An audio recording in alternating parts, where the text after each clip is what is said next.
the last day of January in 2024, bringing you a synthetic sequence in science long awaited. We do need to have some kind of answer for at least one of the dozens of paradoxes, conundrums, and totally mystifying situations that exist in pseudoscience right now. There is some real science. I don't mean to be cynical, but it's very important to be skeptical in science. That skepticism has been lost. People are very, very gullible right now, but we don't want to go into social discussions. I've covered that so extensively and so thoroughly over the past several hundred lectures that it's really like beating a dead horse. Fortunately, I never lag. I'm always moving forward and giving you the actual information that you need. But I perhaps have gone overboard sometimes in bracketing. In other words, to give you your world situation into which you fit and into which science fits. That I've noticed even gets tedious to me. So we're just going to stick with the subject now, which is space-time. Space-time is at the top of the list. It's the only basis of physics now. There is no other basis for the cutting-edge topics. We're always talking about cosmic science here because I began by exploring the heavens. We need to know about heaven. That's actually a religious directive too, but we're not going to get into that, not yet. It is important to remember that religion is in the background. What we never want to do is guess. This is real science. This is not technology. We're not doing mathematics just for the sake of making money. Here we're trying to get answers. This was the original goal. We know that space-time works because the basis of science is, can you do experiments to prove your formulas, your equations, your constructions? That has been amply demonstrated. The way you can verify that is by checking out the Lissajous orbit of the James Webb Telescope at Euler point number 3, usually called a Lagrangian point. I'll just leave it at that. That's homework, if you want. I trust that you don't need that. But it is important in a scientific discussion to be absolutely sure we're on the same page. You're here for understanding. So am I. I do this also for myself. So it's hard to know where to jump in. And this shows up in scientific discussions today, that the confusion level is actually psychotic, technically psychotic. So space-time is not understood. John Archibald Wheeler wrote a book on space-time, and I thought, well, since John Archibald Wheeler got a Nobel Prize for his related work in that field, I figured I would read his 150-page book. It's a piece of goddamn poetry. He's megalomaniac. He's lost his mind. But he's very well paid. So if you're well paid enough, it doesn't make any difference how insane you are in science. Insanity is rampant. What we're going to cover today is a very, very broad stroke. We're going to cover a number of topics so that you have a different point of view than you're being brainwashed with. So, what is space-time? Obviously, that's composed of two words, space and time. We now actually must know what those are. You and I. We have to. But we're not allowed to guess. So how can we get at this? Nobody knows what space-time is. So let's begin with one of those two. We definitely need to understand what space is. You may think, well, my goodness, don't we all know what it is? Yes, and that's part of the problem. Yes, we do know what it is. So obviously there's some juggling going on. The answers we need as humans are not about the nature of space and time. We need to know why we are here. We need to know our personal story, our family story, our tribal story, not the national story. You never need to know about what's going on in your nation because it's run by a government which tells you what to think about it, and you're never going to be able to shake that off. So you have to ignore the world. That's also a religious directive. If you're going to do science, do science. Now, what we want is to understand Einstein's formulation of spacetime. With Newtonian gravitational equations, it's impossible to travel in space. You would not make it. You'd crash. You'd go off course. You can't do it because you don't have enough precision.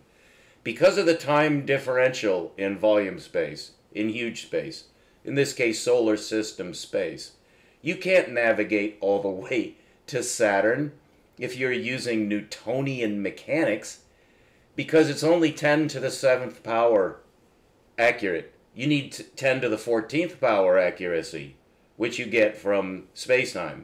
And still we would not be able to do it. We would not have been able to send probes as far as Saturn, that is the outer planets, without computers. And in fact, supercomputers. It's no coincidence that our journey to the moon coincided with the computer age. The dawning of the computer age coincides exactly with our ability to get into outer space. Now, who's we?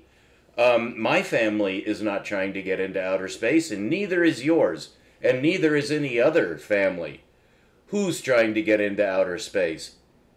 The ones who pay for it. They're the ones who are trying to get into outer space. Well, who pays for it? The United States government does. Okay. And recently, you know, I've had quite a few tirades lately, ever since the Israeli massacre began, which is not going to stop. All the top experts say that Israel's not going to stop. This is going to go to World War III. So, in a way, we're racing against the clock. No, we're not. We're outside of that. But I do need to bring that in, because all this stuff about the Big Bang and black holes, all these ridiculous, absolutely ridiculous ideas. Let's start there. If we're going to talk about space-time, I think you now understand why space-time is important. It's important for the governments. That is the government. There's only one government now. Although there are many countries, there's only one government now. And since the end of World War II, you don't need to be a conspiracy buff to know what's going on now. So it's the governments that are fostering all of this propaganda. It's the government that's leading science off course. And the professors, the PhDs, they're atheists. They're either atheists or they're idiots. They don't think. They're not allowed to, so don't ever point the finger at a human being. But statistically, you've got to separate yourself from the world.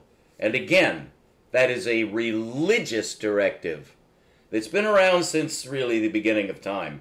You may not like that. That's too bad. What you like and don't like doesn't matter at all in science. What you like and don't like, that's out. Your opinion is out. So what we need is to understand, first of all, why is there such a construction as space-time? Well, then we get to bring up our old friend's name, good old Alberto. Alberto, if you want to shoot down at him, if you don't like whatever you think Einstein is, call him by his diminutive name, because only his mother would call him that. He was Swiss. Sure he was. So, he was quite a guy, Albert. But what he did was right on the heels of the greatest discovery in the history of physical science. It was not Albert Einstein that made any kind of important discovery. He made important contributions, but he did not make any discoveries at all. He was a thinker. Now, Max Planck is the real deal, and that's where the modern age of science begins. Because as you are probably aware, Max Planck discovered something about energy transfer, and that's what he discovered. He didn't discover the quantum. There's actually no such thing as the quantum. However, he did use that term, which, by the way, is an adjective. It's adjectival. You can't just say quantum. It has no meaning. But if you say quantum licht something, or quantum erg, or quantum, it's quantum. If you want to say it right, it's quantum. I don't recommend that in America.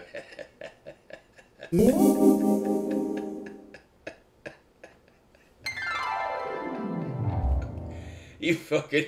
I really hate the image that Americans have gotten. And it's propaganda. I've met real Americans. Don't worry about real Americans. I'm a real American. So America's okay as long as I'm here. But I'll tell you what, we've gotten a really bad, very bad reputation in the rest of the world. If you, or even I, could know what the typical opinion is of America and American in the rest of the world, anywhere in the rest of the world, it's a mixture of loathing and pity. It really is. Okay. Don't forget, we're at the brink of World War III, and this is the apocalypse, so I may wander back to that social topic from time to time, since you'll never find out anything about it any other way except from me. So that is my instinct. I'm not actually a scientist. I'm actually a Bible scholar. And I'm a preacher. I know, right? The world is so full of a number of weird things. Let me just heat up my tea. I'll be right back. It's early morning here. Last day of January in 2024. Did I mention that? I certainly hope I did.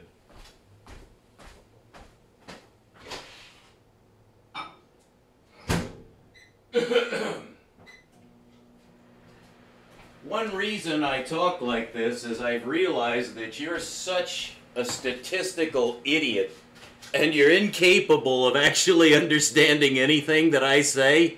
No matter what I tell you, you're going to reject it. I'm going to tell you why that is. At any time, if you don't like my attitude, you go right back to your cage, you little fuck.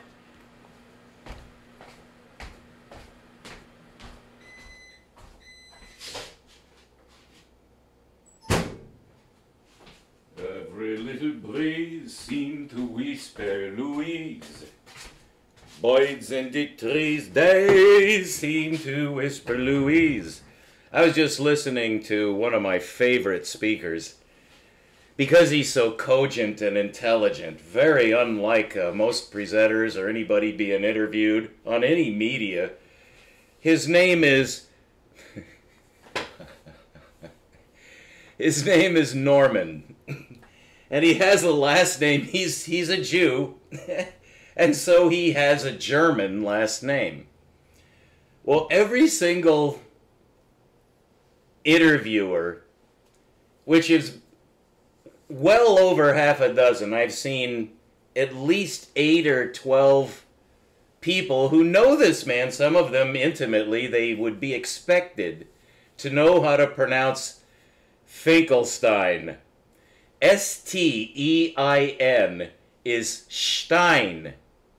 So it's Einstein. Would you say Einstein? No. So why would you say Finkelstein? Because of amalgamation and trying to get away from the curse of the Jew. He's a good man. I have no idea if that's why he allows his name to be pronounced that way, but I've never heard Norman say his own last name. I was tempted to write to him, Norman, how do you say your name, you know? Well, he's one of the most cogent presenters of contemporary history left anywhere. Now, I don't know about Europe.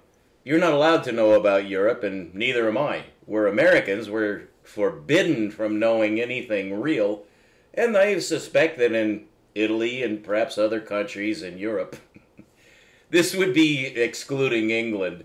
Now, England is kind of halfway, so they do have some intelligence left in England. But don't ever think in terms of the government or the nationality. You have to just think in terms of geopositioning and access to truth. But Norman, he's really on the ball. He first of all, he's absolutely dedicated to his profession. All of his immediate ancestors were executed in the Nazi German death camps.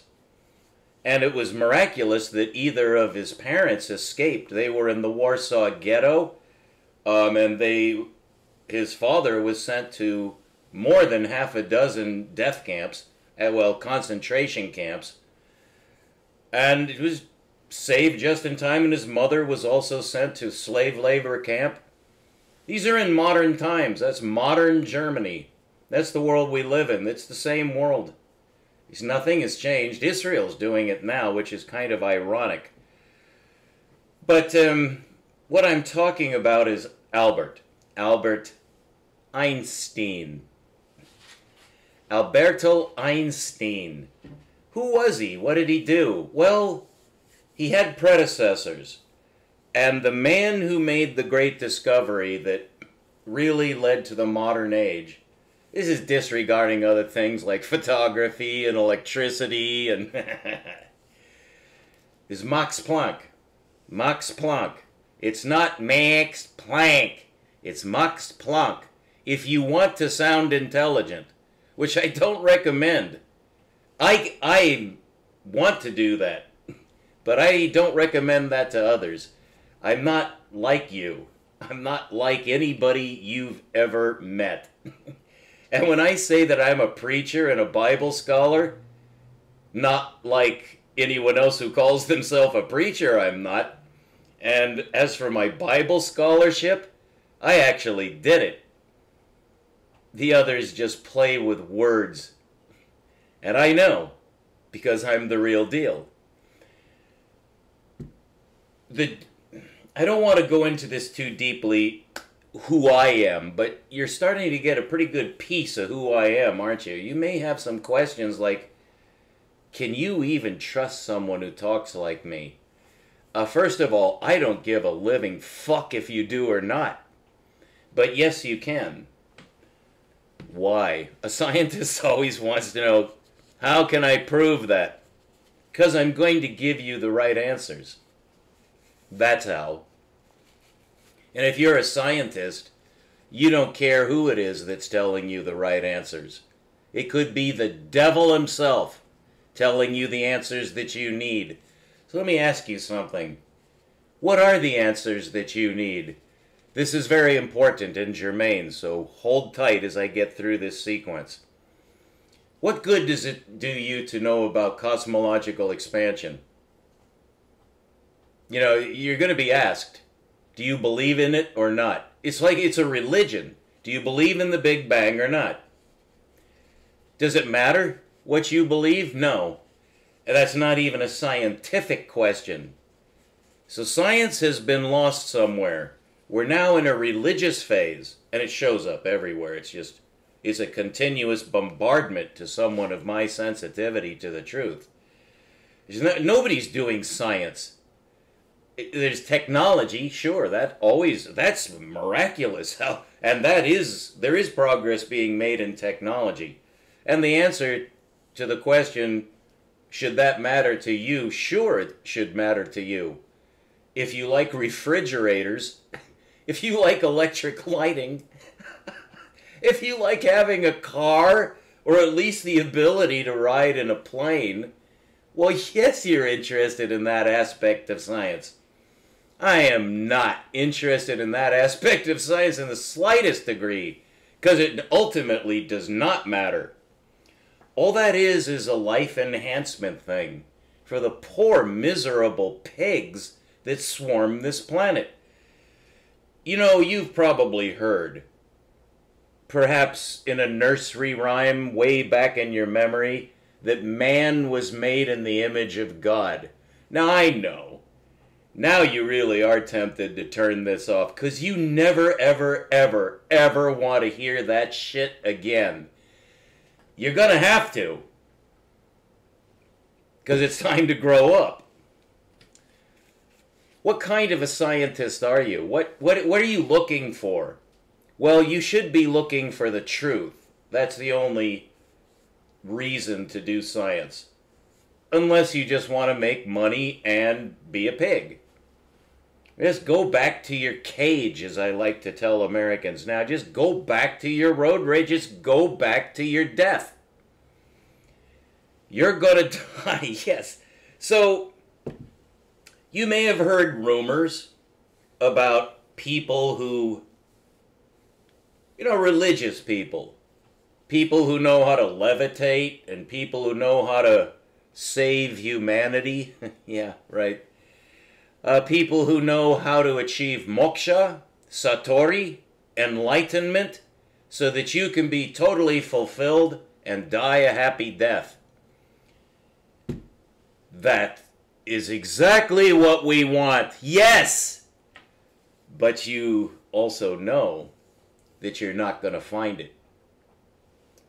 There is such a thing. I do believe that. I can't prove it, but I do believe that there have been men who've achieved the human potential. The human potential, that's a phrase or term from Esalen. The 1960s and 70s, about the same time as the hippie phenomenon and the Beatles. It was the last resurgence of civilization before it was snuffed out. And now it is snuffed out. And there hasn't been anything like the 60s and 70s, and never will be again. That was the high water mark of humanity. So Esalen, which is on the Big Sur coast of California, is a world-famous institution that attracted some of the most amazing human beings on the face of the planet, as if by a magnet, including Alan Watts, I'll just name him, but even my own writer, my own writing hero, Henry Miller. He made his home on the ridge above Esalen before it was Esalen. And he visited that place and he got to know the homos.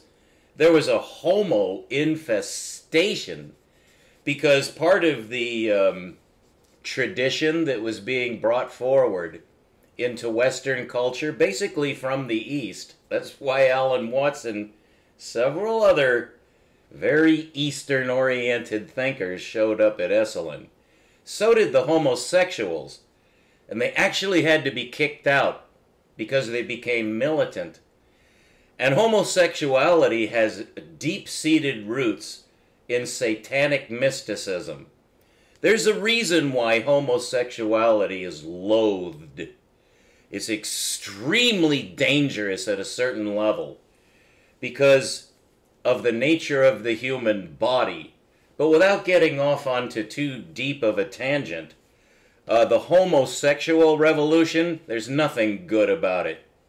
And I don't care what your democratic ideal is or your idea of justice or equality, homosexuality is a disease of the mind. And it was promoted at Esalen. And most of the original people there were homosexually oriented, if not outright homosexuals. But there's a danger in that. And every normal person knows what that is. But anybody who believes that they're afflicted or blessed with homosexuality is definitely on the dark side of the force. Now, to turn back to science, what is it that we're actually after in outer space? Now, I was taught in school that the reason we... Geez, excuse me. Oh my God. I'm a regular redneck now. I'm sure my father would laugh if he could hear that. I'm not a redneck, okay? I'm a pansy. I don't fight. Although on more than one occasion I've proved that I can if I have to. I've never lost a fight. But mostly that's because I run away. Well, on the scientific frontier and on the religious frontier, I've never run away. I've been excommunicated from 2 churches, major churches, and if I named them, you wouldn't believe me. But I have been officially executed. I'm sorry, not executed. That was a trans-Freudian slip. I was projecting into their minds what they actually wanted to do to me. They wanted to kill me. These are people that I actually taught from the Bible. They, at one time, trusted me, and then all of a sudden they just hear one thing, like about the Sabbath was one case. And then suddenly they showed their fangs. It was the Presbyterian Church of the USA, okay? It's on record at their General Assembly. I got a written notice. In absentia, I had already left town. But they they excommunicated me just like Galileo. So I do have credentials. It's just that they're real credentials. Now in science, I'm worse. I don't accept any bullshit in science. I just can't. I don't have the mind for it. First of all, I don't understand mathematics very well. I do now. But I don't have an aptitude for mathematics. So I'm kind of driven to the geometric side. Well, that's turned out to be to the advantage of everyone in science. Who's a real scientist? I should have a different word for science and scientist. Because you're retarded, yeah. I have to give you some way to keep from relapsing into your retarded way of looking at things. Let's call it what it really is, okay? It's called natural philosophy. I'm a natural philosopher. But if you think that I have anything to do with philosophers like Tim Maudlin, let alone a guy like Noam Chomsky, no, I have nothing to do with those people. I do everything completely differently from everyone else. And that's why I got the answers to quantum mechanics and to cosmology. I know everything that these scientists, so-called scientists, are training you to want to understand. I know all of those things, but those aren't actually the real questions. Nobody gives a shit about the Big Bang who's a real man. Because why? Because it's not going to help you whether it's true or false. So that's not science. Although I do include it as part of the rational search for truth. There is something about the universe that can be explored with rational logic. But if you're talking about Big Bang, you're talking about psychotic people. They literally don't know what they're talking about. But oh my God, they can convince, for instance, you. They can convince anybody. Because they have power behind them. What I mean by them, the astrophysicists, a very good example is Neil deGrasse Tyson. That man is absolutely gone. He's no longer a member of the human race. He's more like a machine. He's been programmed.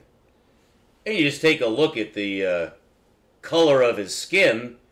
Yeah, you can extrapolate pretty easily how easily that man was manipulated into becoming the monster that he is. But he's not alone. Brian Greene is... I loathe that man. Brian Greene stinks to me. But now there's a list of about 100, 200. They all make me sick. And the presenters make me sick as well. It's because these men are not really men. They're just puppets. And they just repeat things.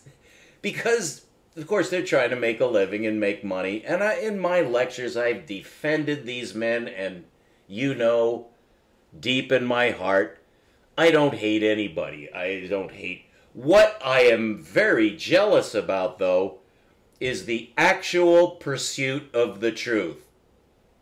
In or out of the church, in or out of the university, I'm telling you, you need to get out of both. You need to get out of the system. There's nobody in religion that believes in God or is able to convey it. And there's nobody in science who's interested in the truth. You're going to have to find some guru. And, here's where I say, Patreon, be sure you press like and subscribe and send me all of your money. I don't want anything from you. But I am here for a reason, and I know the reason that I'm here. I made it. I'm fine. I do this in order to, just while away the time, waiting for death to come knocking at my door, in which case I'm be hauled away in whatever condition I'm in, screaming, crying, coughing, probably. And this is not a time of execution. There's no inquisition that's overt. Nobody's holding me down. Nobody's locking me up. Nobody's threatening me.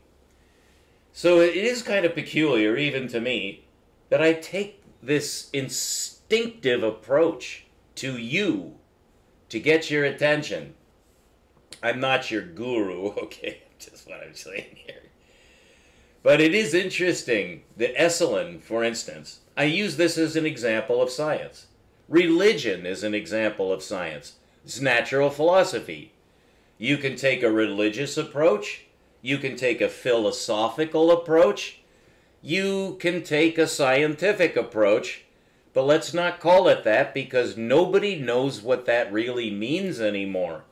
It's one of those Orwellian 1984 doublethink words or terms. Is science, it's basically a Pavlovian reaction word. It's called a dog whistle. Big Bang! Oh, our gurus are here, the Big Bang people. And then they start right out, well, since, we're descended from monkeys, and they take it from there. They always work that in, too, and I mean always. Every single scientist is required. It's like a tape playing in their head. Be sure you put in a plug for the monkey meat theorem. That goes back to Darwin, doesn't it? You don't know anything. You were trained to say that. So was I. That's Darwin's theory. No, it's not Darwin's theory. So you don't know how to think. It's not your fault. I'm not trying to put you down. But you have to be able to see for yourself. You have to grow up sometime. It's actually insane to think anything other than what I'm about to tell you about human origin. You were designed by your creator and put here. Okay? You were. You. Personally. It doesn't make any difference what your objections are. It doesn't make any difference what your counter evidence is. I'm telling you. And that will stand. If I tell you that you have a designer who created you and put you here, and that you're not descended from anything else, that's the way it is. Because I know, and you don't. And you're going to have to learn to accept that. Or get your fanny pack packed with your fanny in it. And take your fanny in your fanny pack. I lose the thread of that metaphor. I have a lot of fun making these lectures. Okay, so to get back to Max Planck, what did he discover that only I understand? Get used to that. You're going to hear a lot of it from now on. Is that I'm the only one who knows anything that can make sense out of it. So what did Max Planck actually discover? Well, what he thought that he discovered was a discrete unit of energy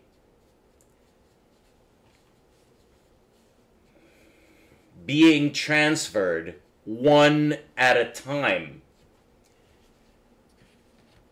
Here's what you need to know about that. That, by the way, is the reason he used the adjective quantum.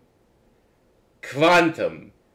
Do you know what quantum means in context of the man who discovered it? And it was Max Planck who discovered the quantum. First of all, he did not want to discover it. He wished that he hadn't discovered it. He hated it. He denied it. And then I believe he got a Nobel Prize for it. But he did not want to do what he did. It was an act of desperation. That's his own words.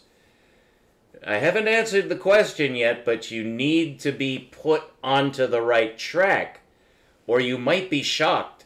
You could be shocked so much that you would refuse to listen to me anymore because you're so stupid that it would shock you too much, because it goes against everything that you've been told. So what he actually discovered, that no one else will ever tell you this, he thought that he discovered a discrete unit of energy transfer.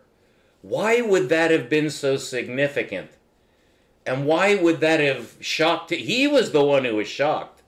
We're just absorbing the shock that Max Planck took right on the chin, or in the solar plexus, or wherever you take a shock. Perhaps, yeah. Well, he hated it, and so did Schrödinger, so did Einstein. Nobody's liked it really since, except the men who are making money off it. That's called the Copenhagen School of Thought. Niels Bohr made a ton of money off of this, and he also made some further discoveries, which we're all grateful. I mean, as I said, even if it's the devil himself who gives you the truth, you take the truth and you kick the devil up in the ass. Send him flying. But take the truth first. So what did Max Planck actually discover? There's a difference between what Max Planck thought that he discovered, and he formulated his equation to discover what he discovered the way he discovered it, but it made him sad that he was right. So what was it that was so intensely disturbing to him? No one will ever tell you that answer, but there's a one-word answer to start out. Continuity. Continuity. Continuity. You need to do something like make a tape and put it under your pillow. The word continuity. Continuity. Nobody talks about that anymore. But in the 19th century, all the way up to the year 1900, which is when Max Planck discovered what he was forced to characterize as a quantum, there was no such thing as quantum anything. Unless you believe Newton, who confessed that he didn't know what the fuck he was talking about. But he said that light travels in packets. That's a quantum. He basically considered light to consist of photons, which you know from Star Trek. Everybody knows what a photon is. There's no such thing as that, because there's no such thing as the quantum. Physics, traditional physics, before the 20th century, was based exclusively on a natural philosophy of continuity. There aren't any quanta. It turns out there is such a thing as a quantum, and we have discovered it, but it's not in any textbook. I discovered it. I know what the quantum is. There is a quantum, and there has to be, but it's not what Max Planck discovered. Max Planck did not discover the quantum anything. What he discovered was a glitch in the mathematical system that he was using, which then shows up in experimentation to prove that the mathematics is right, and nature is wrong. And that's where we're at today. That our mathematics, which means our physics, does not match what the universe says, and therefore the universe is wrong. Now, you might think that that's somewhat insane. No, that is the definition of insanity. That is where we get the idea of insanity from. It's exemplified in science today, just as it's exemplified in religion. That everybody says they're looking for something, and then they can't quite find it. So they blame the universe and say the universe just does not play fair. Well, I'm here to tell you that it's already been proved, because I say so. It's already been proved the universe does play fair. Rational logic is absolutely reliable. What is not reliable is mathematics. And not because mathematics is unreliable. It is reliable if you use it right. The problem is that humans use mathematics. Human beings use mathematics.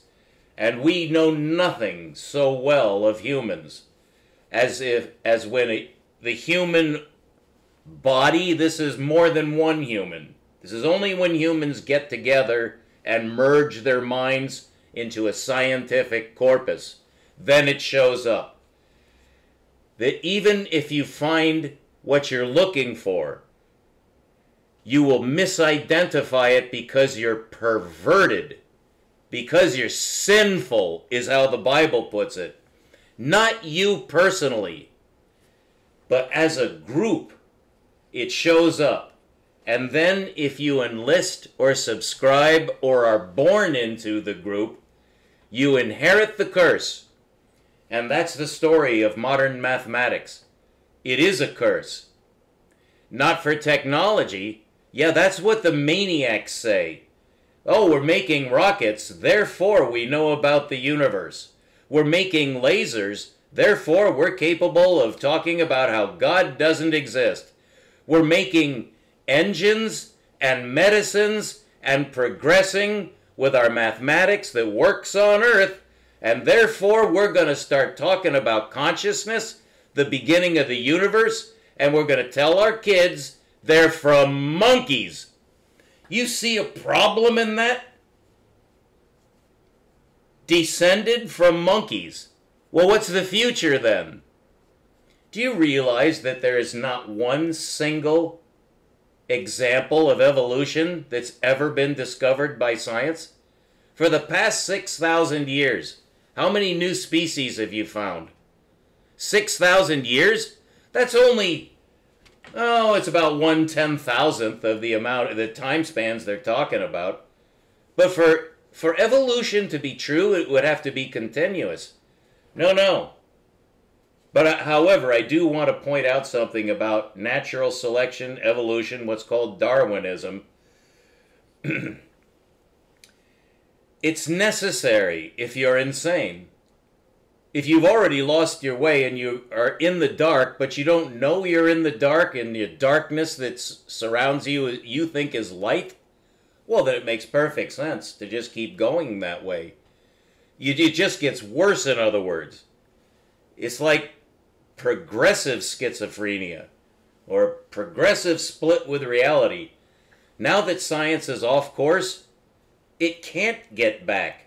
It's just going to get worse. Who's corrected natural selection? Because it was disproved in the 1970s. There's no such thing as genetic transmutation. So why is it still taught? For the reasons I just told you. So why are we taught that there is such a thing as a quantum when all of our mathematicians and scientists and physicists all say that they're working on the same problem? I already know what the answer is. Why can't they see it? All right, so let's get to the point here. We're going to close this off, hopefully before an hour. What Max Planck was looking at was energy transfer. Is basically a thermodynamic system. And you know the story. You know the whole story about black body radiation, one of the dumb shittest terms of all time, and the ultraviolet catastrophe, a semi-dumb shit term. Their reason for these dumb shit terms, like black hole and Big Bang, natural selection is an oxymoron. Moron. That's how we were raised. I was too. It's just that I was blessed. I was blessed to just be different. So that should be to your advantage. I hope you understand that I mean this to be to your advantage. That's the reason I'm here, is to help you get out of your bind.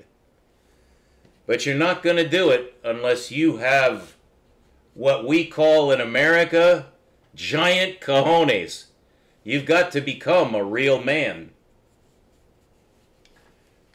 That's just the way it is, kids. You're going to have to grow up sometime. You don't want to believe me? Sayonara, kid! But you're going to get the attitude, the whole thing. You need it, okay? I'm the man now. So what is the quantum?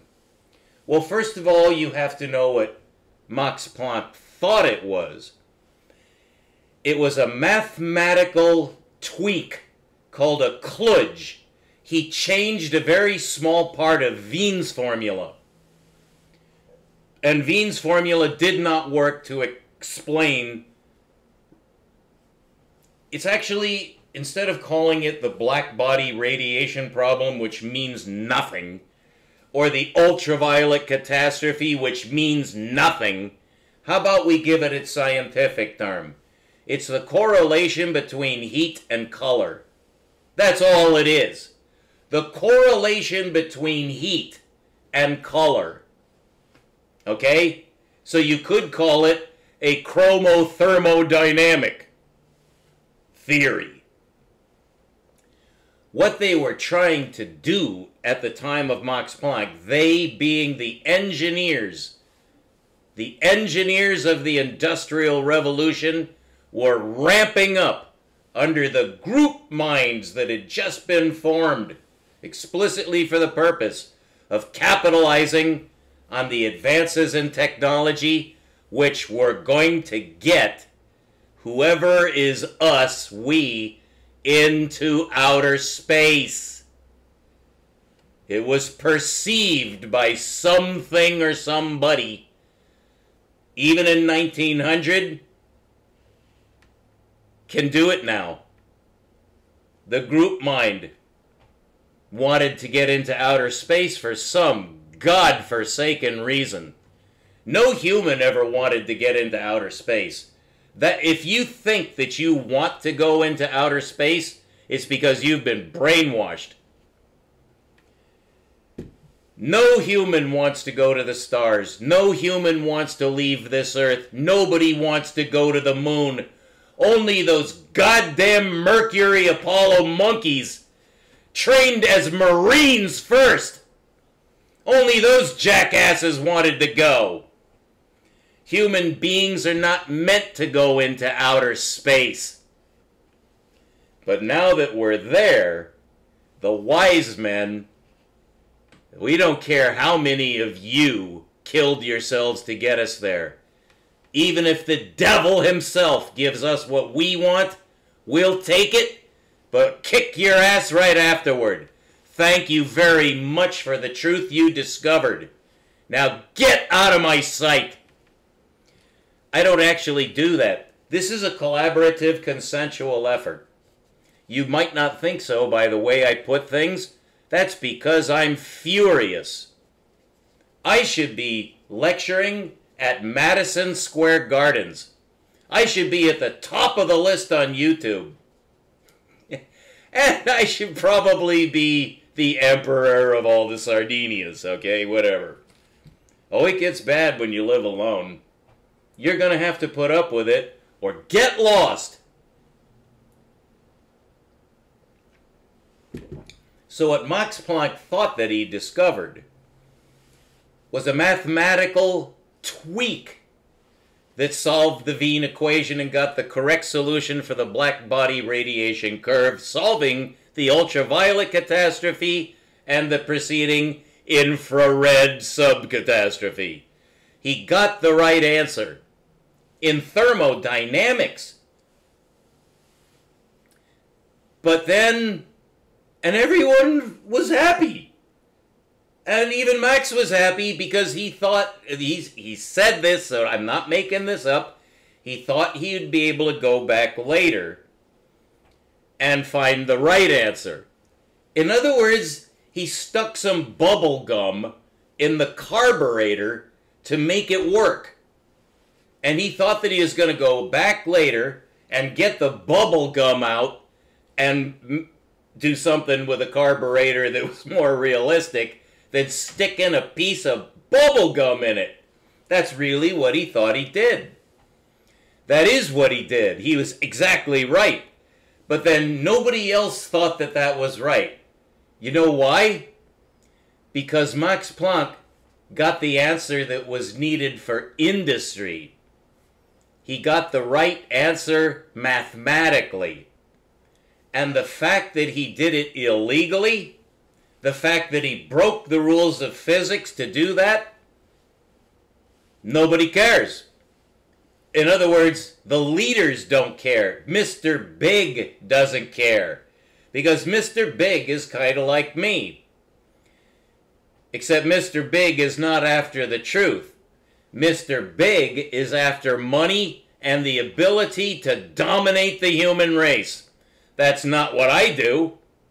I'm not after money and dominating the human race. But Max Planck served the devil. That's not a moral judgment, that's just what history wrote. He served Satan. He served the devil what the devil wanted. And so Max made a mathematical error. He made a mistake. He forced himself to make the mistake in order to solve the industrial problem. And that's how it's been ever since. Max Planck discovered the relationship between the temperature of metal and its color.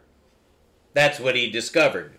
The relationship between the temperature of metal and its color. That is of enormous value in industry.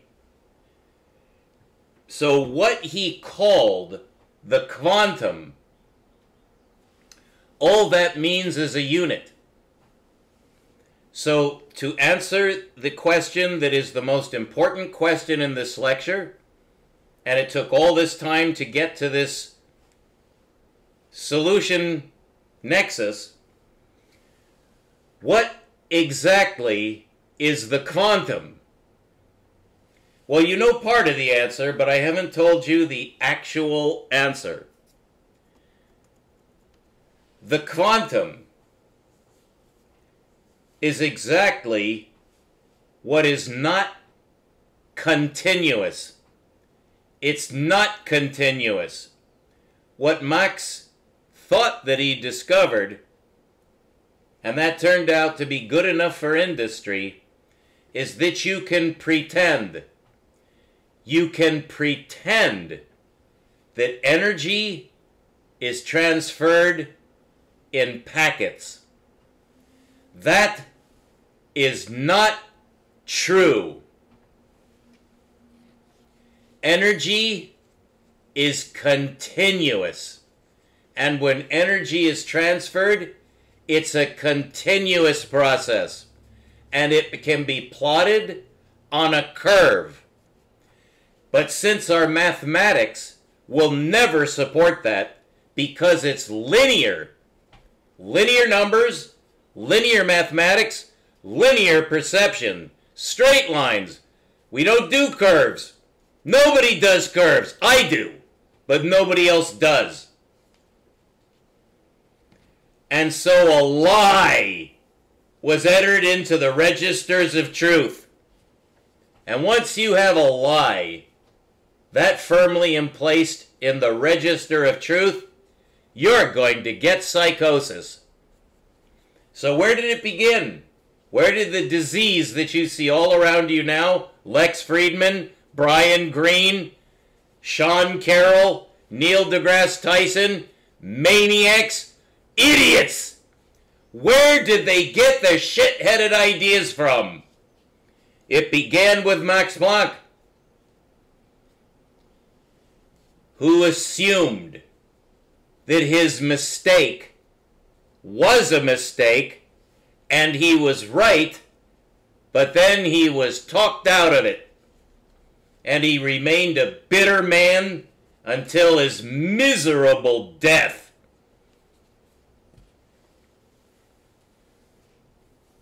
What he actually discovered was the limitation of linear algebra.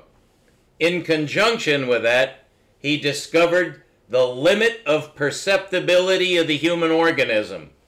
The mathematics is supposed to help us around it. Max Planck did it to the best of his ability. He did it wrong.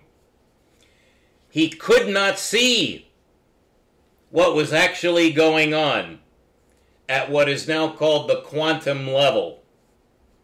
When you get down to that size, the transfer of energy, electron by electron,